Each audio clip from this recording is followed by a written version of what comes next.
As the sun dipped below the horizon, painting the sky in hues of orange and purple, Leo, Bubbly, and Kitty walked home, leaving the magic of the Whispering Woods behind. But their day started much earlier. It began with Bubbly, a scruffy terrier with a tail that never stopped wagging. Nudging his favorite human awake. Morning. Pal, sun's up, world's waiting. His bark was met with a groan from under a pillow. From the windowsill, Kitty, a sleek silver tabby, watched with an air of detached amusement. Honestly, Bubbly, she purred. Must you announce the dawn with such exuberance? Bubbly, already halfway to the kitchen. Ignored her. Leo, breakfast. And then, the park may be the woods, we could find a squirrel king. Kitty just twitched an ear. A squirrel king? The only royalty you'll find is the one demanding more kibble. After a quick breakfast and Leo's reluctant agreement, the trio set off, deep within the woods. Where sunlight dappled through ancient oak leaves, Bubbly's nose went into overdrive. Oh, smell that, Kitty? Something new, something exciting. He bounded off the path, tail ablur. Kitty followed, her silent paws barely disturbing the fallen leaves. They reached a mossy clearing where a squirrel brandished a large acorn. Thieves!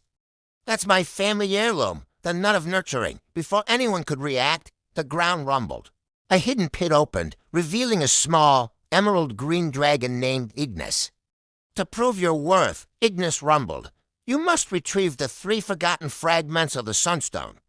Their first quest led them to the Whispering Falls. Bubbly plunged into the freezing spray, barking at what he called a grumpy fish spirit, but he couldn't find the stone. It was Kitty who sat calmly by the water's edge. Her rhythmic purring soothed the mist, revealing the first fragment shimmering in the light. Wisdom, Ignis noted from afar. Next was the shadowed willow.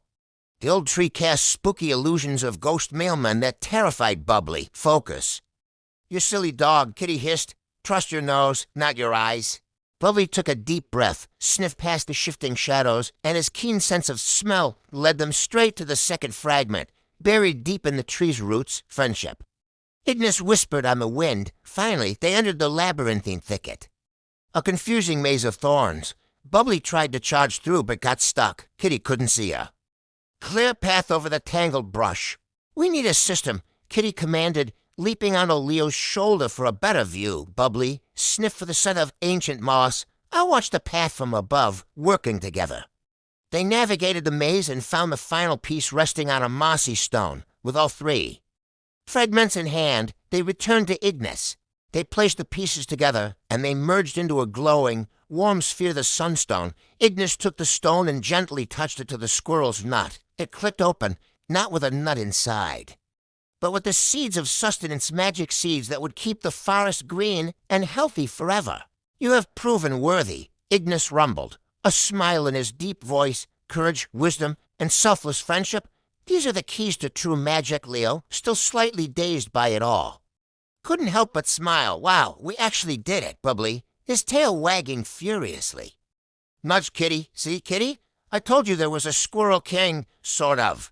For the first time all day, Kitty offered a rare, almost imperceptible purr. Perhaps your enthusiasm isn't entirely without merit, Bubbly, and perhaps, just perhaps, adventuring with a dog isn't so bad after all. Thanks for joining us on this magical quest.